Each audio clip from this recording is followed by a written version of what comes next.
الحمدللہ رب العالمین والصلاة والسلام علی سید المرسلین اما بعد فاعوذ باللہ من الشیطان الرجیم بسم اللہ الرحمن الرحیم۔ السلام علیکم ویورز، آج ہم سبق نمبر 1 سے شروع کریں گے۔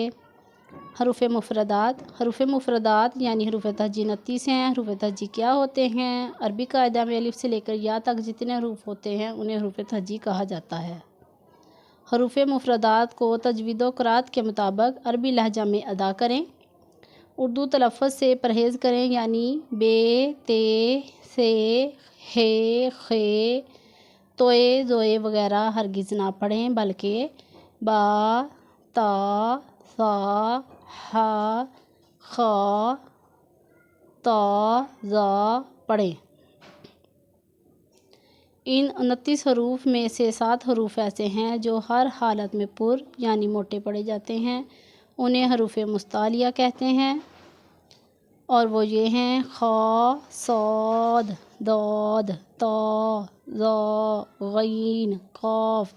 ان کا مجموعہ خص دغتن کد ہے۔ ان حروف کو جوڑ کر ان کا مجموعہ بنایا ہے تاکہ آپ کو یاد رہے۔ ان کا مجموعہ یاد کر لیجئے، حروف مستعلیہ آپ کو یاد ہو جائیں گے۔ ہونٹوں سے صرف 4 حروف ادا ہوتے ہیں: با، فا، میم، واو۔ ان کے علاوہ باقی حروف پر ہونٹ نہ ہلنے دیں۔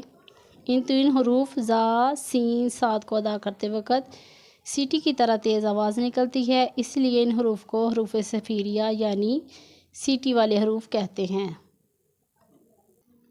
الف، با، تا، ثا، ثا، ذال اور ظا۔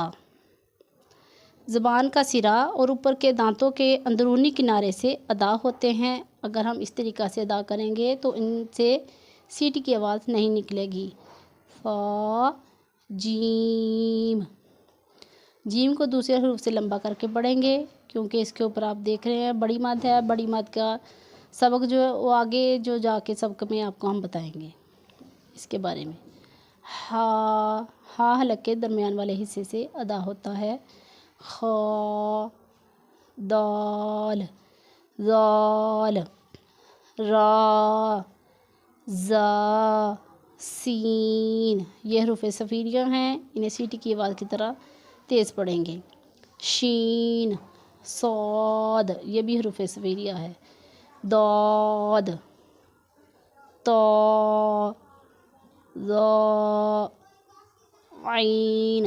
عین کو حلق کے درمیان والے حصے سے ادا کریں گے۔ ہا اور عین حلق کے درمیان والے حصے سے ادا ہوتے ہیں۔ غین، فا، قاف، کاف۔ حروف مستعلیہ والا کاف 2 نقطے والا اور یہ والا کاف، ان میں ہم نے واضح فرق کرنا ہے۔ اس کو پر یعنی موٹا پڑھیں گے، اس کو باریک پڑھیں گے۔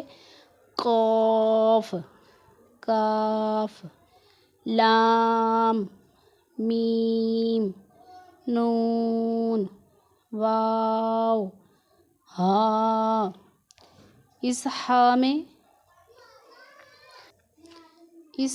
میں اور اس ہا میں ہم نے واضح فرق کرنا ہے۔ ہا، حمزہ، یا۔ آج کے لیے اتنا ہی۔ اگر آپ کو ہماری ویڈیو اچھی لگی ہو تو ہمیں لائک، شیئر اور سبسکرائب کیجئے، اور بیل کے بٹن کو دبانا نہ بھولیں تاکہ ہماری ہر آنے والی نئی ویڈیو آپ تک بآسانی پہنچ سکے۔ اپنا بہت سارا خیال رکھیے۔ اللہ حافظ۔